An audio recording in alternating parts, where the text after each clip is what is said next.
Welcome back to another episode of the Pax What She Said podcast. I'm one of your co-hosts, Maggie Loney, joined as always by Perri Goldstein. Welcome back to the United States, Perri. We missed you. Too bad you had to come back to an awful Packers performance, arguably their worst of the entire season. Oh, do you think so? Uh, Is that it's how you think it was their worst? I feel like because we had expectations, it made it worse. But I don't know if it was their worst. See, I guess I think it was their worst given the caliber of the opponent. Like all the metrics, and we can talk about them maybe in more detail as we get into the show, but the fact that Tommy DeVito had been sacked like 12 times in the last two games, the defense I couldn't get a know. sack. It's like the 31st ranked offense. None of their wide receivers had over like 350 yards all season. And then all of a sudden, Wan'Dale Robinson looks like an all pro. Like it was just not, at least with Yeah. some of their other close losses, they felt like they were in it. This one, it just felt like you knew it was coming the whole time. Well, it was bad from the jump. Right. Like it was just bad. So, okay, so I think you have to separate out like the offense from the defense, right? Because this was definitely the worst performance from a defensive perspective. I would agree with that. The offense did, what it needed to do, I think, to come back and win this game. Now, it was obviously not a good offensive performance by any metrics, and I think we can get into that, but yeah, I mean, this was like this is like a nobody quarterback, and he was just running all over you all game. Like you could not finish a single sack. You just like zero gap integrity, like no setting the edge, just like absolutely no rush. I mean, you said it. It was embarrassing. It was an embarrassing defensive performance. And like, I think all the listeners know how I feel about Joe Barry and his scheme and his soft ass zone. And like, I think the defense lost them this game because the offense came back and ended up like going up, and being up one is being up one, but it's being up one. Like you played so soft and you just let them march down the field and score a field goal at the end. I have no words anymore for this defense because last week, like I said, I think the defensive players came up and made big plays, right? In the last few weeks, the defense has been playing quote unquote well. And I think that's because the players have been making plays, right? Preston and Rashawn have been getting sacks. LVN got a sack. Like Keyshawn Nixon came up with a huge interception. But then you're getting these players, and like it's not a knock, right? You lose Quay Walker, you don't have Jair, you're losing your star players. Your star players who I think really cover for a terrible scheme. When your players are not making big plays, it's really exposing like just how bad this defense like really is at its like baseline, at its foundation. And I don't want to hear they haven't given up that many points. I don't want to hear any of that. Like by DVOA, they are at bottom of the league. They are like 28th 28. now, right? Yeah. Yeah. Like this is bad. Like if this team gets into the playoffs, it is because this offense figured it out.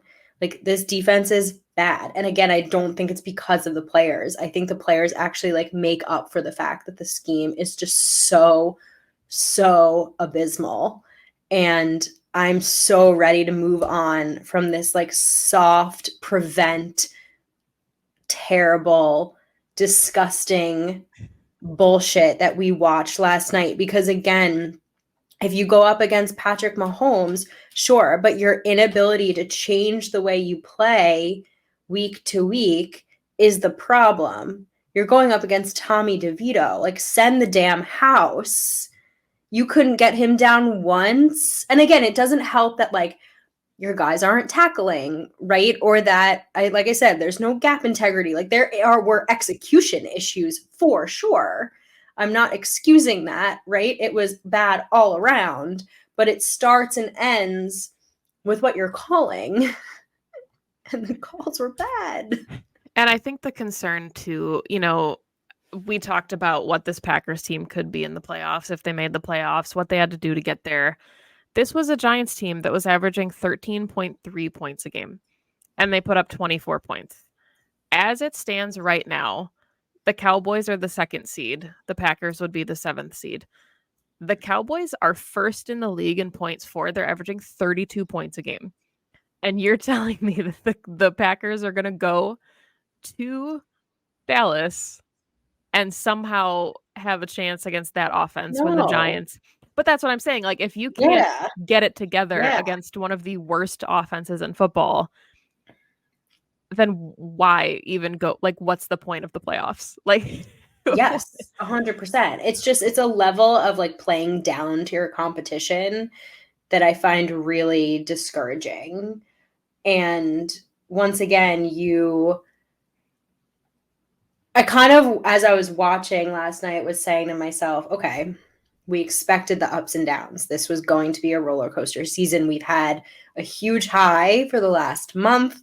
So maybe this is just bringing us all back down to earth a little bit. And then I rewatched the game. And no, no. This was bad from start to finish, from all phases. I mean, we got to talk about special team, like the penalty. This was the Packers self-inflicting wounds. This was an absolutely winnable game at every stage, at every point, at every quarter. And like, that's not to say that the Packers defense, just to stick with that side of the ball, didn't make some great stops at certain points, right? They did. But the situational defense, as we've said all season, you feel like a broken record, still remains atrocious. I mean, you didn't even force, and I'm focusing on the last drive because the last drive lost the game. And I just think it is the perfect microcosm of why I have such an issue with the Joe Barry defense, which is you gave up, you let them dink and dunk you. All they needed was a field goal because the 2-point conversion didn't work, which, okay. You need a 3 and out. You need a sack. You need to push them backwards. No. 5 yard, 5 yard, 5 yard. Run, run, run. Little dink and dunk the whole way. You don't even make them use a timeout. You let them get to the sideline. Not a single contested catch. Nothing. No aggression. Nothing. Just soft, soft, soft. They got down into field goal range in like 50 seconds. And we've seen it time and time again. Like, this is not the first time. And this isn't Justin Herbert, and this isn't Patrick Mahomes, and this isn't Dak Prescott. This is fucking Tommy DeVito. Like, oh, Marone. What are we doing?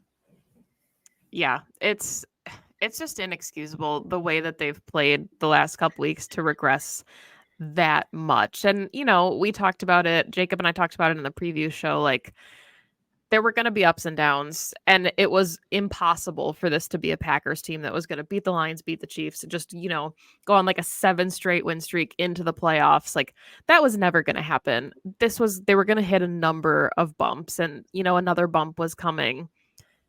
But when you're playing an opponent like the Giants with the record that they had no offense going into this game. Their offense was Saquon Barkley. This could have and should have been a statement kind of win for the Packers. And Jacob and I said that, like, this is the kind of team that you want to win like 31-14. Like, when you play down to an opponent like that, we said, like, this has the potential to get close, and you don't want to let it get close because the Giants have nothing to lose. The Packers are in control of their own destiny, and they fumbled. You know, they just completely fumbled the bag at that point. And I think that's another kind of glaring concern, as we had said the last couple weeks. The Packers, you know, the easy things look easy, and the hard stuff is starting to look easy, and everything's clicking. And all of a sudden, the easy stuff looked really hard last night, and that's really concerning. And sure, you don't have Christian Watson, and sure, you don't have a couple of these pieces, but that's not enough to make up for going up against like the 30th ranked offense. They were the 31st offense in red zone and third downs, and everything was just so easy for the Giants. And I think that's the main concern here, is because they didn't have a Justin Jefferson or a DJ Moore or a a Devonte Adams. There was nobody you had to worry about. And now you're going up against Mike Evans and Chris Godwin, potentially Justin Jefferson if he's healthy, which he should be by the time they play. Like the opponents are going to get harder now. And you dropped the game that probably should have been the biggest layup left on the schedule. Well, they had one guy to worry about, and they still gave up 200 yards on the ground. Yeah. I mean, this is what, the fourth time this season that you're giving up 200 yards on the ground. And like, I'm sorry, that is inexcusable. I don't care who is on the other side. Like, once again, this happened against it happens against what bothers me the most is that it happens against teams where you want to force them to throw the ball. Like, you want to go into this game and sell out for the run because their only weapon is Saquon Barkley. You want to load the box. You want to stop Saquon, and you want to force Tommy DeVito to throw the ball. You watch the first quarter of that game, he's airmailing guys. He didn't complete a pass until like halfway through the second quarter, and yet you are giving up yards on the ground. Why? For what? Prevent the deep shot? Tommy DeVito doesn't have a deep shot. Like, that's my thing, is that I said it just before, is that there's no like changing of the game plan depending on who you're playing. And so like you watch the Chiefs game and it's like, and you just said it, like they're going to go to Dallas, and you're thinking, well, maybe it works against Dallas because like that's a team that you do game plan, but no, you can't. No, I have no more excuses. And I would love to hear from the players, like, honestly, about how they're feeling, because I hope they're embarrassed. Like, I genuinely hope that they're embarrassed by the performance that they put on the field last night. They did not get a single sack. They got like what, 2 quarterback hits. Mm-hmm.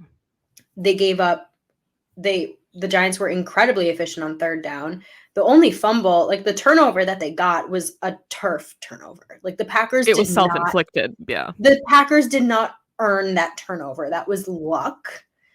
And there were just an incredible amount of other like self-inflicted wounds by the Packers. And we obviously didn't record together, but like if I had to give you my kind of like keys to this game, it would have been, don't beat yourselves. Like, this is a perfect example of a game where you go in, you play clean football, you don't turn it over, you don't make stupid mistakes, you stop Saquon Barkley, you don't give up 200 yards on the ground, you don't keep this close. You win this game handedly. You just said it. And they did all of the things to lose this game. They handed the Giants this game. Well, and part of that, the Giants had like, I think they were last in the league in air yards per game. I think they had like 115 passing yards per game or something going into this. And it just, like, how do you hear those stats and then see the product on the field that we saw? That's what's so confusing. And I'm curious your thoughts on this. I don't really think it makes a difference, but it genuinely feels like we're kind of reverting back to the philosophy of this team not knowing how to respond when they get punched in the mouth. Like, they played so differently when they were leading against the Chiefs the entire game. Yeah. And then they get down to an opponent of, lesser value, and it feels like they don't know how to respond. And I think that's weird. It depends on what side of the ball I think you're referring to, because I feel like the offense figured it out last night. Like, I really do think that the offense was really resilient last night. And like, we haven't switched. Yeah. You're talking about the defense. Yeah. I have no answers for the defense anymore, quite frankly. Like, I really, really, I don't know, because I think at a certain point, like, it's a cultural thing. Mike Daniels said it on Twitter. I did see that, where he was like, I used to try to rile the guys up and people would be like, why are you yelling? That's what he said. Sir, I just, again, like, all of it. And like, I don't think it's like that much of a hot take at this point. Like, we have to move on from this coordinator. We have to. Like, you have poured as an organization countless resources into this side of the ball, and your players make plays, but when you're not calling a good scheme, when you're not lighting a fire under their asses, like when they can't come back from being down, like you said, it harks back to the coach for me. Before That's we my switch, answer. Yeah. before we switch to the offense, I do just, curious your thoughts. Matt LaFleur's been asked now a couple times in his presser today and yesterday about that final series from the defense. Uh-huh. And he basically said, like, look, we were in, they were playing off, man was the call. Do you think there's like a miscommunication from LaFleur and Joe Barry? Do you think it's the players not executing what Joe Barry is telling them to do? Like, where do you think the issue is here? Do you think it's probably a collective, each person is at stake in some of this, but it's kind of concerning when your head coach gets up on the podium and he's like, yeah, I don't know what the fuck that was. Like, I don't know. Yeah, I mean, I have no clue, but my hope is at this point LaFleur is souring on it, right? Because that's all I mean, your entire fan base and probably like the NFL world at large sees this defense for what it is. And the only person who can do anything about it is the one who, I guess, for the last few years has disagreed.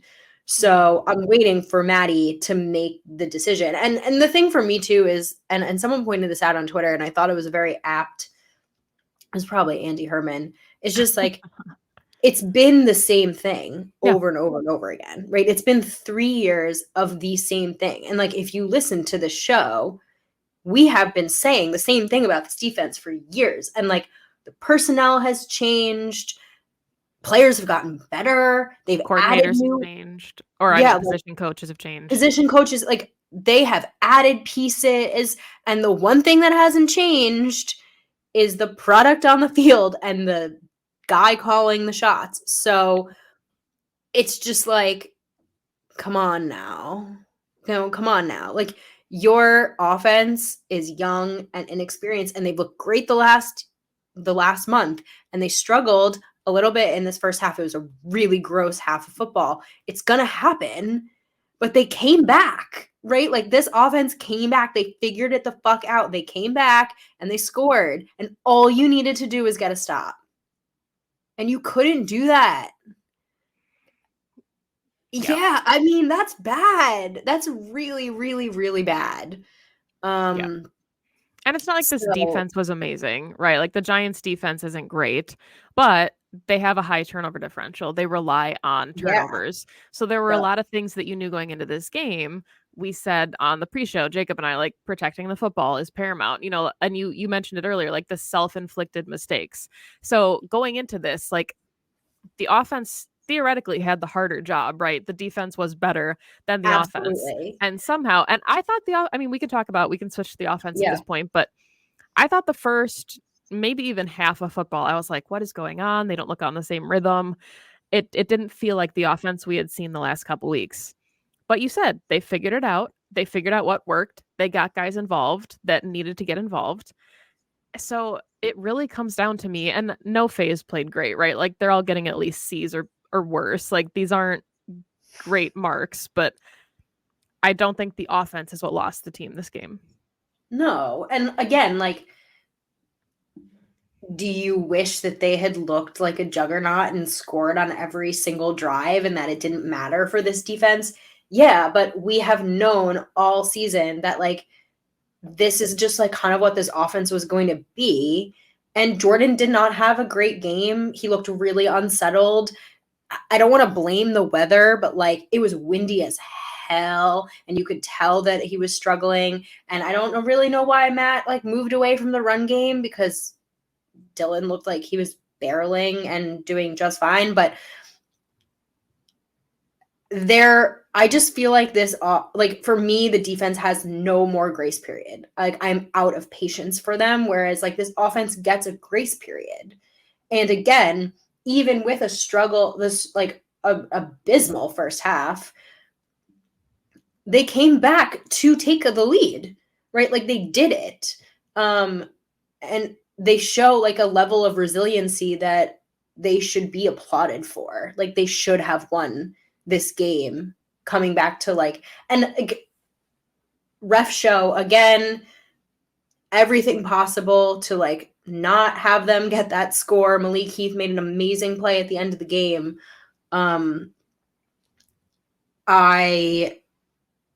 don't know. I do think too, to your point about the Giants offense or defense rather, is like Wink Martindale is a good defensive coordinator. Yeah. He's a very smart, we talked a lot going to the Chiefs game about Steve Spagnuolo, and rightfully so, but like Wink Martindale's been around for a while, and this Giants defense, while it may not be highly ranked because they don't have like a ton of top talent, and I think a few of their guys are hurt, like Wink's a very smart coordinator, and you could tell that what he was calling was confusing Jordan. Yeah.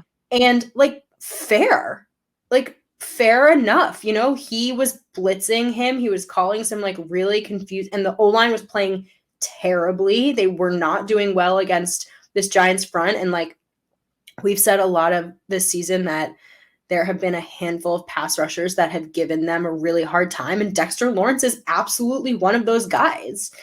And Devon Thibodeau also. Oh, 100%.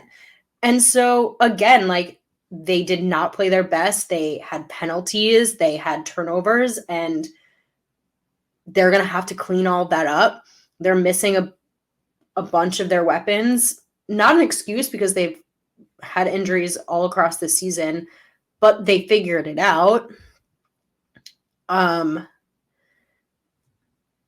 It's just disappointing after watching them look so clean and so smooth the last couple of weeks and have this offense really click. I always say going into a game, if Matt's scripted plays, the first 2 drives don't work, we're in for a long night. Yeah, absolutely. And 100%. And so when you punt on the first 2 drives, you kind of know it's going to be a long night. And this team still has a lot to work on. And I think one of the biggest challenges right now that I'm seeing is as soon as they move backwards, it's like a drive ender. Yep. You get that false start on that first drive from Elton, and it's like they can't overcome that. And they have to learn how to do that because it's going to happen. And it was the beginning of this game was full of flags. And it was almost like as soon as that first quarter, like really wonky first quarter happened where they were moving backwards, you said it, like it was just a bit of a spiral. They have to be able to figure out how to overcome that. I think one of like the glaring issues with Joe Barry, and not to go back to this, is the way that we talk about other coordinators, right? Steve Spagnuolo, Wink Martindale. They understand Jordan Love is a young quarterback. There are certain things we can do to rattle him that wouldn't rattle a Patrick Mahomes or an Aaron Rodgers. Mm-hmm. And then it comes to Joe Barry, who's playing an undrafted quarterback, making his 3rd start, having been sacked 12 times in 2 weeks, and he doesn't adjust for any of that. Like that's, I think, the glaring issue here is the inability to make a change. And I think that's kind of an indictment on the entire Packers organization, right? We've seen it, their inability to kind of make changes before it's too late. It was, the Keyshawn Nixon story last year as a returner, and then all of a sudden he makes an all-pro. Like, I don't know what it is with them sticking to their guns so much. We talked about it with the offensive line earlier this year, and then they started an offensive line rotation. All of a sudden, they were getting better production from their O-line. Like, it's just kind of a weird self-inflicted thing here with the Packers that it feels like we keep going back to, where once they figure out something that works, they switch it, or it takes them too long, to overcome some of these issues when they could have, maybe put away a couple games earlier in the season. But just, yeah, I was really disappointed by the performance in the run game, honestly. I know Aaron Jones is hurt. He's been hurt most of this season. that wasn't an excuse. This was like, I think they were giving up like 4.8 yards per carry all like going into this game. And the Packers got 6 first downs rushing like all game, 12 passing first downs. Just the uneven distribution of where the ball was going and what plays were called was just so confusing against an opponent that if you had studied the way that you should have studied it, it felt like the answer key was right in front of you. I agree with you. I thought going into this game, like, just run the ball. They have a bad like defense, rushing defense. And like the one thing the Giants do well is pass rush, is blitzing you. And like you cannot blitz if you're just running the ball consistently. And like this is AJ Dillon's season. And we lauded him for the first month of the season. He is playing great football right now. He is rumbling and rolling, and he looked great when he had the ball in his hands. And yet even still, it's like he's running back one now, and so he's getting the Aaron Jones effect where he's like not getting enough touches. Because like even still they're like using Patrick Taylor, and I'm not really sure why. Like, I no hate to Patrick Taylor, but like you were on your couch like 2 weeks ago. Like, I'd rather put the ball in AJ Dillon's hands in this scenario and just run it, right? Just run it. You're right. Like the answers were there all night, and it just got a little too cute at certain points where I'm like, we don't need another jet sweep. We don't need another end around. Like, just run it. Keep running it up the gut. Even on the last like game-winning drive, I was like, you don't need to keep throwing the ball here. Like, you can literally just run AJ Dillon. And again, I'm not blaming the loss on the offense, but if you're thinking about this whole like clock management scenario at the end of the game, you run the ball there and you score with 20 seconds left on the clock instead of a minute and 20 seconds left on the clock because you ran the ball, you probably win, you know? And again, like, I'm not like butterfly effect, but I'm just thinking about like some of the play calling choices here, and I question them a little bit. I think it's hard to because, you know, we've talked about AJ Dillon ad nauseum, good games, bad games, everything in between. I kind of feel like he just is who he is. Like, I don't think we're going to see the breakout kind of Titans performance that we saw from his rookie year in the snow. Like, he is probably a back that averages between 3.5 and 4 yards per carry. I don't think we're going to see a ton of like explosive runs out of him, but I thought he did enough in that game to move chains. And I think he Yeah. genuinely is a security blanket for Jordan Love, Mm-hmm. especially when he gets involved in the passing game. It's never a ton. They're like good for 10, 11 yards, but they almost always pick up a first down. And it gives him a head of steam. Like, if you want him to chug, give him the ball in space and let him build up some momentum, and he will break through. Yeah. So I think it's tricky because his stats are never going to jump off the page. I don't think he's ever going to have like a 120-yard game on the ground where we're just like, oh my God, he took command of the game. But if you just use him in the role that he has on this offense, I think you see more production. And I think I agree with you that it's just like, it's the same Aaron Jones effect where it feels like something finally starts working and they're like, all right, let's try a 17th end around. And it's like, what are we doing? Yeah. And I think in a game where like Jordan Love, for whatever reason, wasn't totally settled in, wasn't necessarily feeling as comfortable as we've seen him be the last couple of weeks, like getting AJ Dillon rolling is a perfect way to have the offense like just calm down a little bit, right? Like, yeah, get some like great like chunk yardage, get some first downs, take some time off the clock, get command back of this game. And again, I don't know if like it was just like because the O-line was not blocking well, because that could have been part of it. Like, how, you know, whatever it was that Matt felt like his game plan was, I don't know the answers. Like, you would have to ask him, but I don't know. There was something off from the get-go. And again, like, they came back out in the second half. They obviously looked a little bit better, but you're leaving this game too with Jaden Reed banged up, with Dontavian Wicks banged up. Like, you're starting to look ahead at this Bucs game thinking, oh, like, who is going to play? I mean, like, literally who is who is going to play in this game, because now all of your weapons are hurt. And I do want to say, I mean, we've been very down, but like it's been great to see Tucker Kraft kind of come into his own in the second half of the season. Like he had an amazing couch on a seam ball for like 40 something yards. That was great to see. And again, like Jordan had like not a great, he had a pretty bad pick, but those are gonna happen. I don't know. I don't feel as poorly about this offense as I think maybe some fans do, just because I was expecting some level of like roller coaster here with them. And I give a lot of credit to a Wink Martindale-led defense. And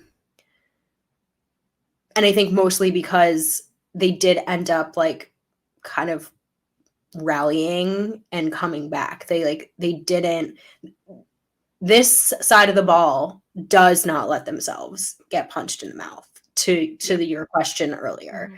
And that is huge, especially for a super young offense and a young quarterback. Like he was slinging it in the fourth quarter, right? He was like, okay, we're going to do this now, you know, and the celebration after Malik Heath's first career touchdown, like all of that. Like if they had ended up winning, we would, I think, be talking about this very, very differently. Mm-hmm. They just ended up giving up a game-winning field goal to a big fat kicker. I really like the pause there, but no, I agree. And I mean, I think that's been kind of the promising part of this whole season was we knew the offense was going to take some time to get rolling. We saw that obviously in their inability to put up 20 plus points for that long stretch. And we still technically haven't seen this offense at full strength, right? David Bakhtiari's been out. Aaron Jones, we don't know when he's coming back. Hopefully Sunday. Christian Watson banged up.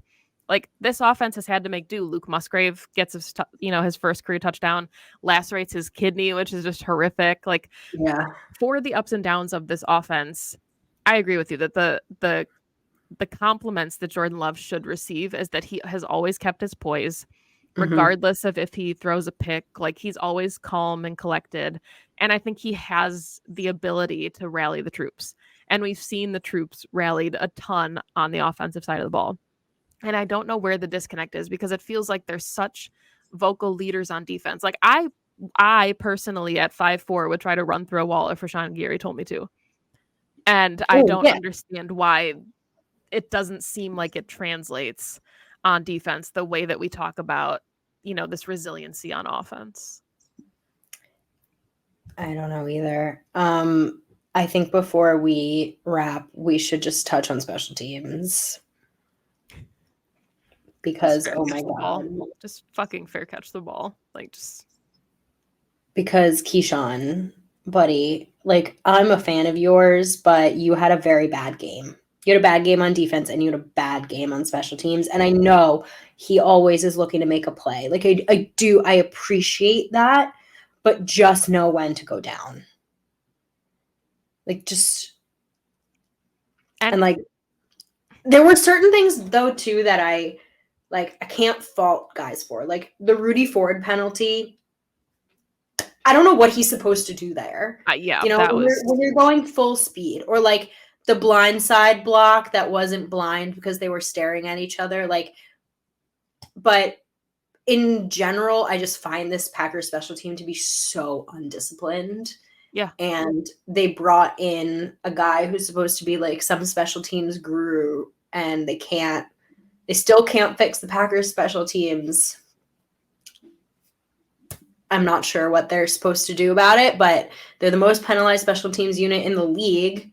And it heavily, heavily impacts a game, right? When you back up your offense, it could mean the difference between punting and a field goal, right? When you muff a catch, you're giving 7 to the other team like that, So it's bad. It's undisciplined and it's sloppy and it's bad. Missing field goals, if you're scoreboard watching, those things are how you lose football games. And if you make field goals, like Yeah. that puts the Packers over the edge. And I think that's what's frustrating too is you understand that there's going to be growing pains with a rookie kicker as there are at any position. But Mhm. he had solidified the last couple weeks and we were like, okay. And now I think we're back to like the ooh, like when and I don't know. I I don't know understand if it was I windy. don't know if I put the missed field goal on him, to be honest, Okay. because Jordan took a bad sack there. And if you throw the ball away, if you get any yardage there, it becomes not a 40, what was it, Like 45? 48, maybe 48. 45. Like that's a tough kick. That's a tough kick in windy conditions. 48 versus Jordan took a 10-yard sack on that play. So you're turning a 38-yard kick into a 48-yard kick for your kicker. So I actually don't put that on Anders, like, at all. I Sorry. guess I don't put it on him fully, but it's just going back to this like complimentary football that when they're playing, they just can't get out of their own way. Yeah, I Like know. Look again. Like, they drafted a kicker pretty high because he had a big leg, so you of course expect him to make those kicks. I just think in that situation, you put him in a bad situation. You put him and in that's a something bad we've spot. seen on a Jordan now a couple times. Those bad sacks that affect field goals. And I think that's, if you're going to critique aspects of his game, that would probably be the thing is learning when to just get rid of the football. Sure, 100%. And he's gotten better at it over the course of the season, definitely. But yeah, I mean, and those are just like things that you learn as you play. I mean, we watched Aaron Rodgers be like the king of throwing the ball away because he was so averse to turning it over. But Aaron Rodgers took bad sacks all the time in those situations. All the time. Yeah. So some players just have their thing. I'm just ready to put this game behind us. Absolutely. That's a great way to wrap up. We'll be back obviously later this week to preview hopefully a much better football game. Packers back at home hosting Mhm. the Tampa Bay Buccaneers, who are now the leaders in the NFC South. They own the 4th seed in the playoffs as it stands. So, going to be a really interesting last 4 weeks of the season with all of these 6 and 7 teams vying for just a couple of wild card spots. But thank you as always for listening to the show. You can find the podcast on Twitter at PWSS Podcast or on all your social media channels at Pax What She Said. You can find Perri on Twitter at Perri_Goldstein. You can find me on Twitter at Maggie J. Loney. Please make sure that you are downloading the episode if you listen on the audio format. It helps out our listening numbers tremendously. And if you're watching us on YouTube, thank you. Please give us a like and make sure you subscribe to the channel if you don't already, because that helps us out too. So thank you as always for listening to the show. Go Pack Go. Go Pack Go.